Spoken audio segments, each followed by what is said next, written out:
and know some of my musings.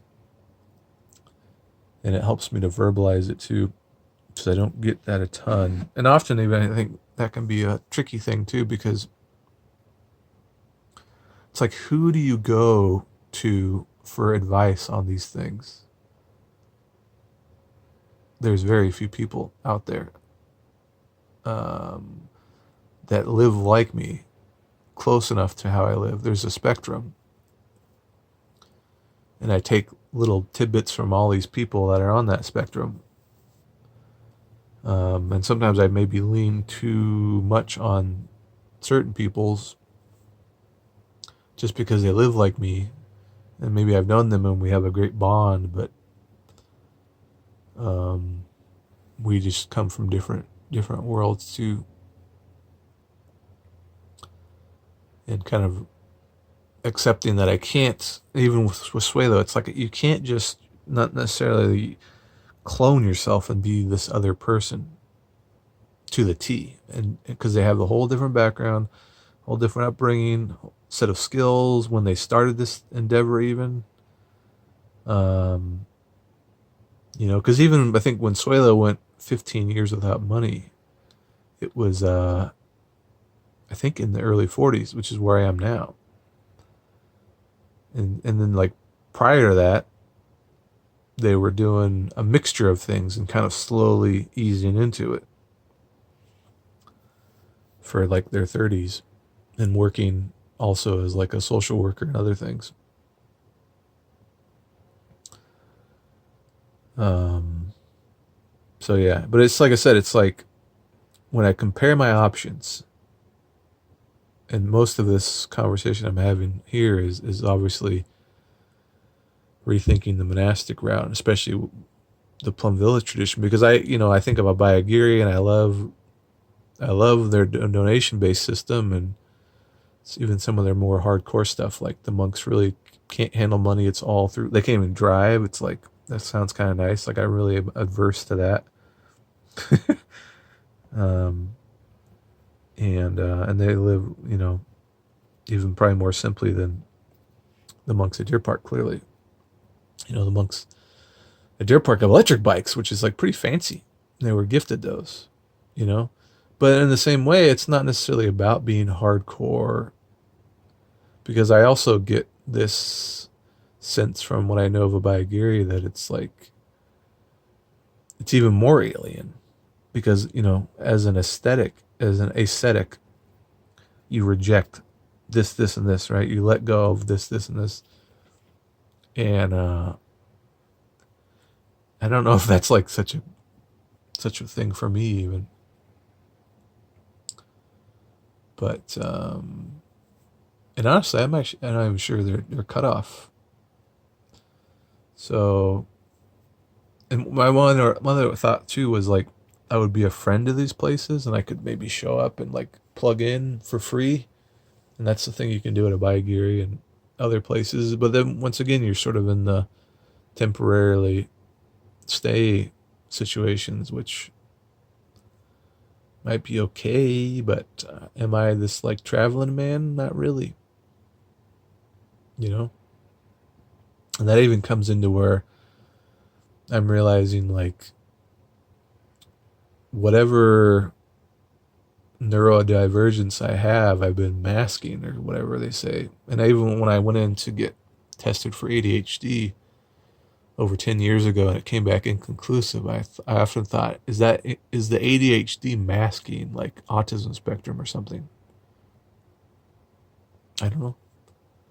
Because I've always had sort of anxiety challenges and other things. Um,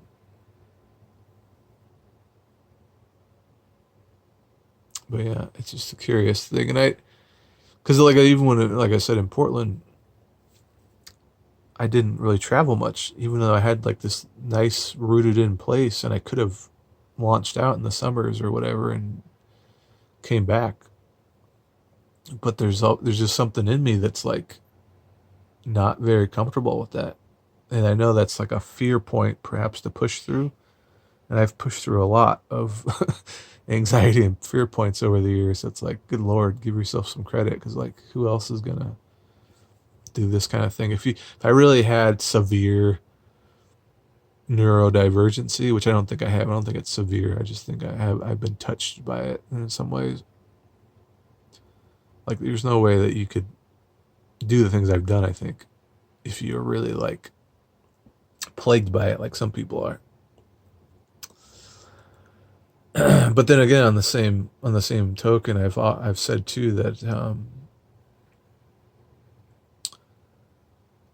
I felt like living this way because I used to talk about hoops and less hoops to jump through, living a simple life, and I think that directly points to masking neurodivergency, trauma, whatever challenges of the past, because it's just less crap to put up with. And I felt like this even when I was working as a caregiver overnight. One reason I chose to work graveyard is this is a lot simpler, a lot less chaos, less stress, even though it's unhealthy from a biorhythm standpoint. You know, you just have a lot of free time, you're chilling, you're doing a few little things, and then you're good.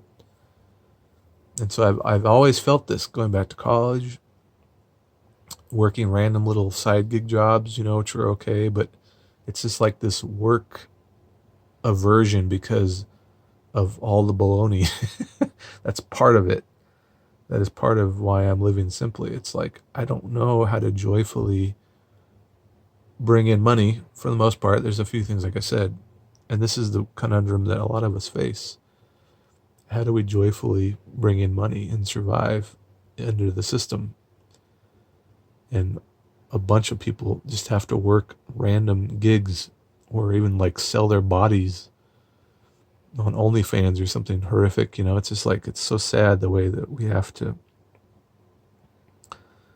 compromise our values and our life force for a lot of just to get by.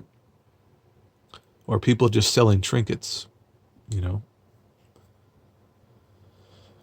It's just like people selling trinkets and just trading money. Even just like tattoo people and tattoo artists. It's like, that's a form of expression in art, and there's value in that. But in the same way, it's like people that are paying on an arm and a leg, literally to get an arm and a leg tattooed.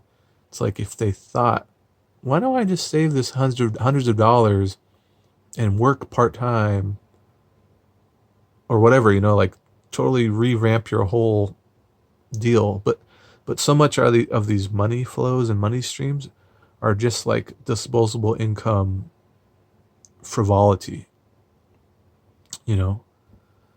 Buying trinkets, buying toys, buying jewelry, getting tattoos, getting whatever. But it keeps you in the game, is my point. Keeps you in the game because you're like, oh, well, I want to get these things, so I need some source of income. And then that, and then you're just trading your money around and living month to month and never escaping the kind of consumer rat race.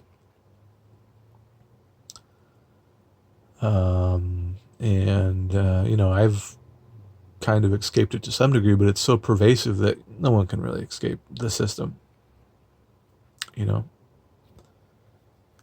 And so, like I said, once it comes right back to what I said at the beginning of this long ass video, is that, you can't, if you can't escape it, how can you live with it? And that's one thing when I was at Deer Park, even, I was like, I was asking people, I was like, how do I be more at peace with the system? And I didn't really actually get much insight from that. And maybe if I go back, I'll be more diligent about seeking the answers to those things. Because, like I said, Buddhism and the monastic traditions did not arise from indigenous living, because why would they? There was no need to. It's just like, well, yeah, we're living like this for thousands of years in these communities, and we're living off the land, and we're just like another animal that has advanced technology and tools and yada yada. But we're a lot closer to our animal kin as opposed to the last few thousand years where it's gone real weird. But we can't go back to that. I really don't think, and like I said, the best thing we can do is have these little pockets that are kind of like it, but not really, because it's been destroyed. Indigenous ancestral ways of living have been destroyed, except for a few little tribes that are still doing their thing, and even those places are getting encroached upon. And I've seen videos where like some of these tribes, they're wearing this like T-shirts, and it's like, there you go. It's like they're already been infiltrated. Or even like learning from Ladakh, famously the documentary where they had a pretty nice community going until Western culture started showing up and it totally destroyed it. So it's like, what are you gonna do? And I come back to, it's like my little self vehicle. It's like, are you just gonna let your idealistic values just like carry you into ruin? Because at times, it does sort of feel like that. Because it's like I said, what's the right thing to do? What's the idealist thing to do and operate on? And especially since I've been in kind of a vacuum for a while, that's really hard to figure out, as opposed to like, I'm going to stop trying to chart my own course and give it up to a group. And this again, once it goes back to, some people are better at carving out their own path, and the other, of course, people along the way will chip in and co-create that path.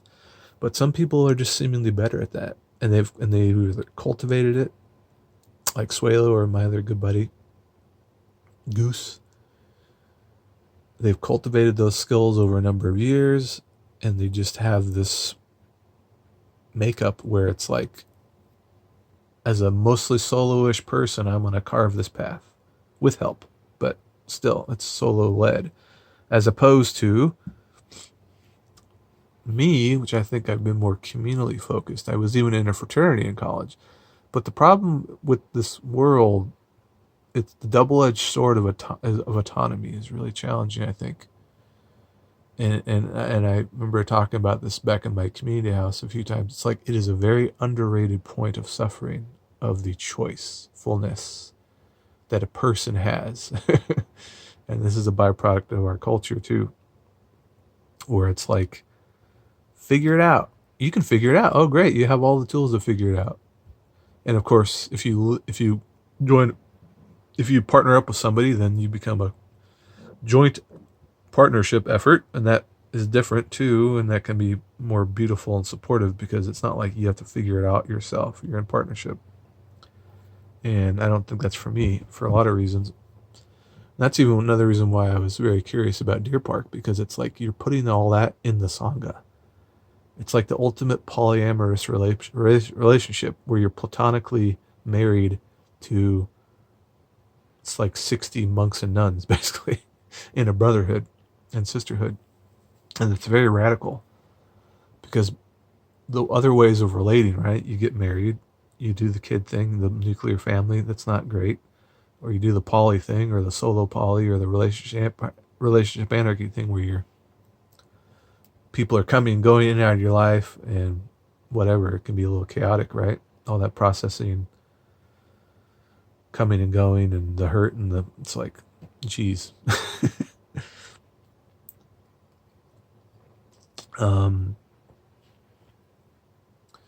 But yeah, that's part of the challenge, is like, it's like I don't want to chart my own course, really.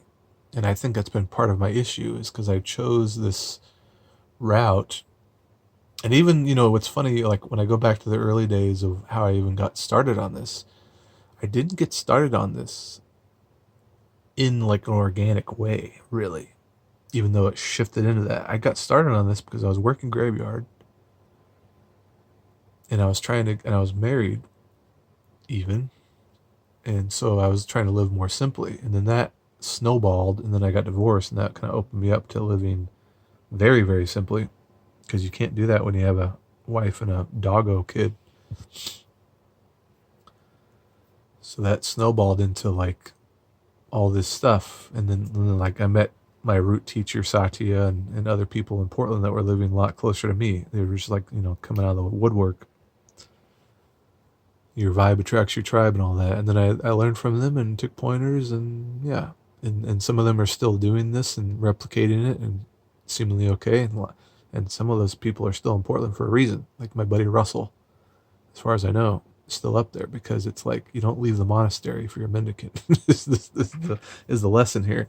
Because you don't, and that's one of the things I even mentioned to my dad and he feels bad about, but it's like when I came down here to kind of support him and kind of ride out the pandemic, I think that was still the move, but it was also kind of disastrous because I left behind a bunch of social currency connections, etc. in Portland. But you know, my house was also ramping up too, so it was just sort of one of those synchronicious things where it was like, okay, that's it. But I often thought like, well, if I didn't come down, or if I came down and went back to Portland, who would host me? Because that was always the trick, right? Like with my parameters, it's like, who's going to host me? And that's tricky. Because like, you know, Russell, he developed this system of work trade and living in backyards and little forts. And that's something that, you know, I probably would have had to done, I think, had to have explored if I wanted to go back to Portland. But, you know, there's a lot there where it's like things have ran its course. It's turning into this like hipster capital thing, and like the vibe of old Portland. The vibe of old Portland was probably dead when I even showed up in 2013, to be honest. I was just running on fumes. And there's still pockets of, you know, food out bombs and cool stuff and whatnot, but it's also a big urban environment. It's like, do I want to go back to a big urban environment, or do I want to go and live in more of these little enclaves or little bubbles? And that's something that I'm in the process of exploring. But yeah, it just comes back to, it's like, you know, it's a, you know, there's a lot of talk. There's a lot of talk about informing these places, but like when it comes down to brass tacks, it's like, where can I physically be? And that's a big deal. That's a big deal. That's one reason why I've still been here, because I haven't really, it's not very easeful with how I have my parameters set up to like physically be in places, you know.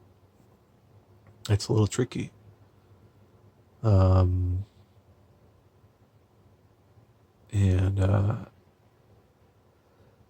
yeah, you can see the exasperation.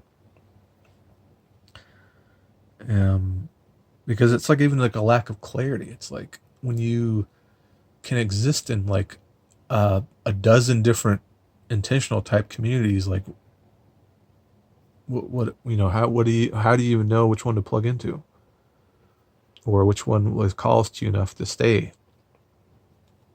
you know? And that's like the seeds of Deer Park planted, because I actually went somewhere. I got off the couch and I left the nest and I went somewhere 1,000 miles away, which is actually a pretty big deal for me. And it was pretty nice on balance, you know. Initially, when I was there, it was like such an abrupt like shift, because I went from pandemic doldrum screen time for one to like, holy crap, we're doing it. Like the day is full of activity and people and all this, and it was like kind of a lot. And then I was whinging too, where I was like, you know, I had so much choice and autonomy in Portland with my lifestyle, that having like a real regimented, this is what we're doing now thing that's forced upon you was weird to me. And I think maybe I didn't give it enough time. I think maybe towards the end of the 3 months, it was growing on me a little bit more, perhaps. Because like I said, if you have this, like, you're charting, you know, you're the captain in the what's the Invictus poem? I am the master of my fate. I am the captain of my soul. It's like, that's a lot of responsibility. And we all kind of have that, but like, you know, the Sangha and the people and the monastics, they kind of upended that a little bit, because you flow as a river, right? The goal is harmony as a body, as a Sangha body. And that's a lot different, especially even compared to these intentional communities where there's way more autonomy. And you can even see it because, like, let's say, like the garden, there's like this focus on egalitarian consensus, which I think is important, for group cohesion. But even still, it's like there's not like a leadership of elders per se, even though that'll manifest no matter what, even in consensus. They will still have sway. But, it's like at like Deer Park, maybe a hierarchy isn't so bad. Having senior monastics that are holding down the fort, and then everyone has their input and voice for the most part, but there's still some weightedness to decision making and whatever, where it's not like, some random people show up to an intentional community like the garden and their voice matters just as much as everyone else in a consensus style, which is like pretty radical. But I don't know, it's like we're all just trying to figure out how to be human. One, I should just preface the freaking whole video with that. But like, experimenting it can be disastrous. It can be disastrous. It's not like it's safe to experiment so much.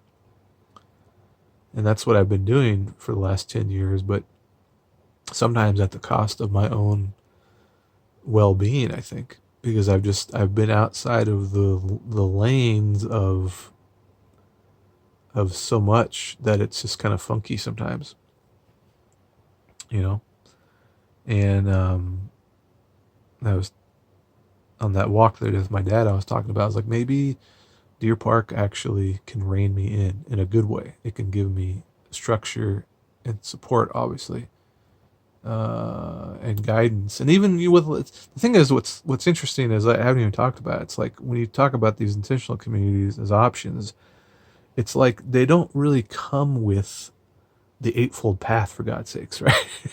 You can sort of choose your own adventure, and if you want more autonomy, cool. But like, it can be really chaotic, right? Because you show up with dozens of other people, and they all have different ideas of how to show up, like what substances to use, or what are off limits, or how do I communicate with you, or all this. It's pretty chaotic, right? Which is, I think, one reason why so many intentional communities blow up and fail, because it's just, you're taking all these refugees of Babylon, all these people that are wounded and chewed up and spit out, and then you throw them together, and they try and hodgepodge it together, and it's really challenging. That's it. Straight up. As opposed to, like I said, how do we show up in community? And the monastics, it's not perfect by any means, but there is a much more of a same pageness. It's like, here are the rules and here are the guidelines. It's not even necessarily rules. It's like, here are the guidelines. Like, literally you're holding on to a guideline, which is a rope, right? That guides you in the dark, snowy, wintry darkness or whatever. You have guidelines. And they help keep you stability. I think the Nun's Hamlet is called the Solidity Hamlet. Actually, it's like, it's it's built in. It's built in, and like I said, when I was there, I was just recoiling against that because it was just kind of foreign, and it was a lot. And it was also probably foolhardy for me to think that I would show up for the first time. And really, my first time at a monastery, I haven't even been up to Great Vow. So once again, this is my lack of exploration on the ground has hurt me. And because I just don't have that wealth of in-person contrast to really go off of. But I mean, what was I expecting when I showed up there? And so it takes a while to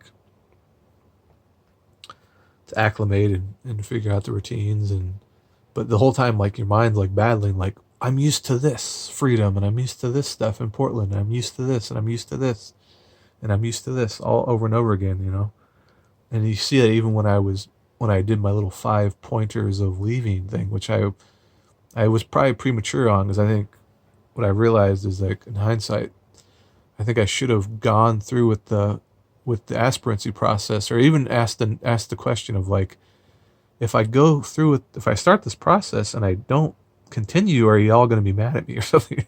Because there's that anxiety of like, you don't want to start something, you don't want to like enter into a marriage or whatever and then pull out, right? Or get, you're basically like, aspirancy is like getting engaged, and you don't want to break the engagement, at least to my mind, really, because it's like a pretty serious deal and you don't want to be in and out, right? But I know that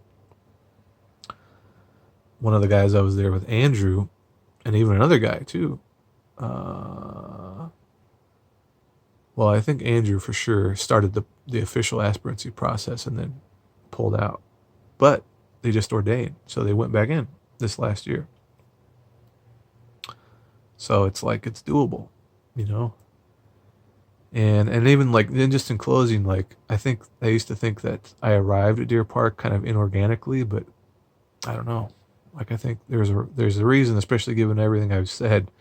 Like, it pulled me 1,000 miles away for a reason, and I should keep re-exploring that. So I may very well end up there doing the work trade, help building the residence, which might flow into the range retreat and ordination, because I ain't no spring chicken.